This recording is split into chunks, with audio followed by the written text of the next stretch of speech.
जाएगा इसको मैं डेटा से समझाने की कोशिश करता हूँ। इनिशियल प्राइस 0.009 है, इस डेटा से समझते हैं, टेबल से समझते हैं। एक सिमुलेशन है, ये एग्जैक्ट नहीं है पर एक सिमुलेशन है जैसा होता है। इनिशियल रेट है, किसी के पास एसेट की वैल्यू डॉलर में $1000 है, ये डॉलर की वैल्यू है। यहाँ पर डॉलर जो मैं अपना अपना कर्सर चला रहा हूँ, इसको अंडरस्टैंड करते हैं कि क्या है। ये $1000 की वैल्यू है। जब 1000 की डॉलर की वैल्यू आती है तो $1000 आपके हैं, चाहे वो ई कैश वाले यहाँ पर डेटा ट्रांसफर हुआ है, टीएसपी से हुआ है या आपके वॉलेट से हुआ है, तो $1000 है किसी के पास। एसेट का प्राइस 0.00, तो कितने कॉइन उसको मिलेंगे? उसको इतने कॉइन मिलेंगे, 1,11,111 कॉइन उसको टोटल उसके पास आ जाएंगे, यानी कि इनिशियल रेट पे उसके पास आ जाएंगे। अब लिस्टिंग का प्राइस मात्र अगर 0.045 भी आया एक्सचेंज के ऊपर, ये एक्चुअल प्राइस नहीं है, ये मेरा सिमुलेशन है ओनली, ठीक है। ये इलस्ट्रेशन के पर्पज से मैंने बनाया गया है, मैं आपको बता रहा हूँ। तो 0.045 भी अगर आता है, क्योंकि मैंने 5 गुना प्राइस लिया, ओनली मात्र 5 गुना की 5 गुना प्राइस पे भी, ये ज्यादा पे भी आएगा, 10 पे भी आ सकता है, 20 पे भी आ सकता है या उससे भी ज्यादा आ सकता है। लेकिन अगर मैं बता रहा हूँ कि इनिशियल जो प्राइस आया $5000 भी आपकी वैल्यू बन जाएगी। अगर ये प्राइस आया तो आपका $1000 आपको जो लग रहा है, कुछ को लग रहा है मेरा 2x में से इतना कट गया, डिविडेंड कट गया, मुझे 2 लाख आना था, लाख का मुझे 20 मिला है या 80 मिला है। जो आपको मिल रहा है ना, वो मिल नहीं रहा है, वो आपका डेटा है।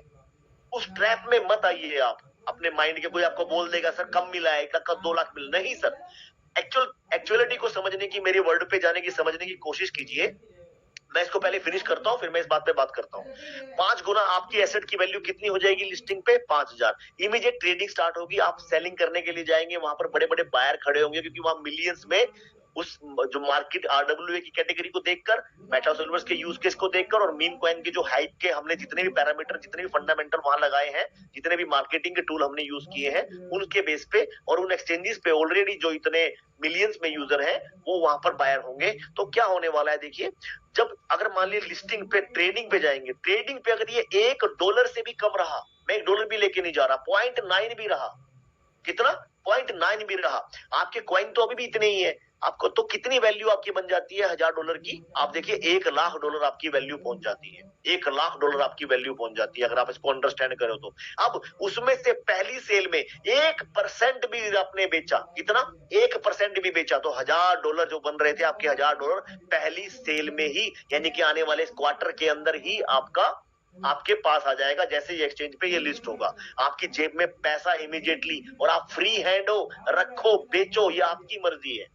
आपका पिछला जितना भी है सारा यहाँ पर क्लियर हो जाएगा। इससे ज्यादा प्राइस हुआ तो ज्यादा हो जाएगा। अब समझ के देखना, मैंने सिर्फ एक सिमुलेशन किया है, छोटा सा सिमुलेशन किया। अगर ये रेट यहाँ पर $1, $2, $4 हुआ, तो समझ सकते हो कि 1% ही आपको कई गुना देके जा सकता है। और अगर दूसरी किस्त के अंदर रेट $4-5 हो गया, तो समझ के देखना कि 1% आपको कितना देके जा सकता है। तो मिलना क्या है उस पे आपको बहस करनी चाहिए, नहीं मिलना आप उस पे बहस कर रहे हो।